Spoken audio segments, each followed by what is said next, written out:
Hey everybody, and welcome to Chalk It Up to Videos. My name is Kate Kropp, and I'm here to talk to you a little bit about one thing that you can do for review when you have a personalized classroom. So sometimes it's hard to get students who are used to working independently or in their groups to focus for whole class instruction because they've kind of fallen off the wagon when it comes time to all come together and work on something as a whole class.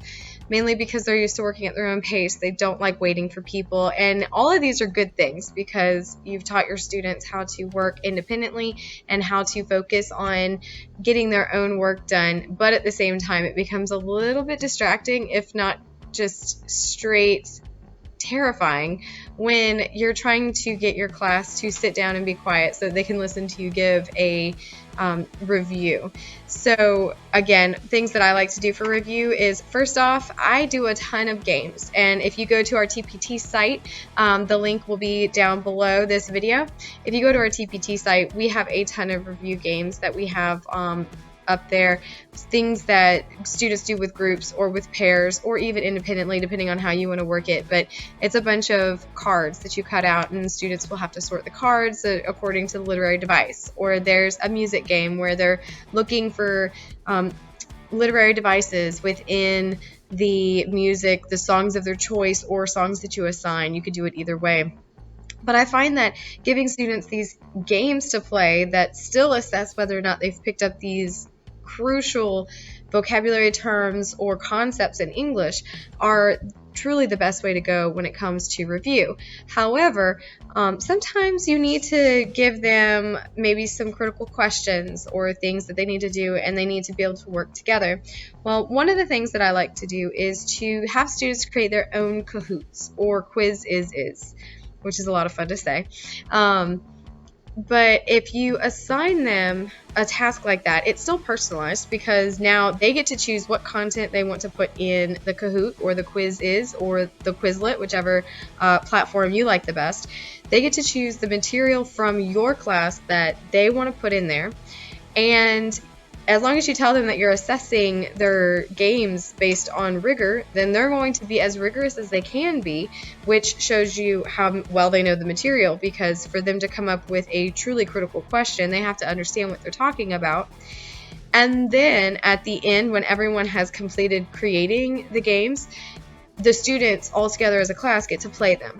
So even though you only had a student focus on poetical devices or on elements of a fictional story, the entire class is getting the review because they're all having to play the games. And a little quick tip from me is I don't just use a completion grade when it comes to Kahoot or quizzes.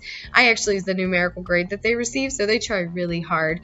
And when it comes time for review, it's wonderful because they're all making really good grades, and they like being able to have those high grades put into the last quarter as kind of a grade booster. But I never use a completion grade when it comes to those kinds of games and things like that, because I don't want my students just to be pushing buttons and not to really be trying to do well on these things.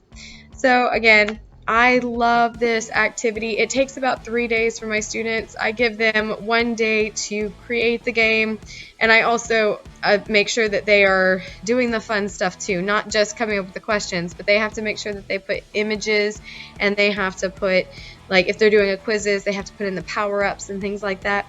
But they get one whole class period to make the game, and then they get one whole class period to play the games, and after that we're done. So that's really only 2 days, but depending on how quickly or slowly your students work and how many questions you want them to add into their games will determine how much time they need to create the game. So I have my students create between 10 or 15 questions depending on how fast they work. If they're a slower moving class and they need a little bit more time, then I might only say 10 questions, and that should not take the whole class period.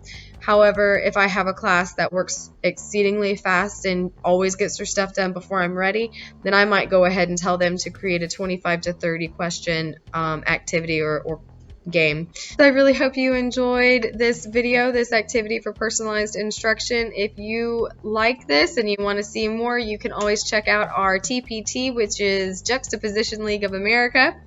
or our website, Chalk It Up to Crop. So please, again, check us out and let us know what you like. We love getting feedback from all you wonderful viewers.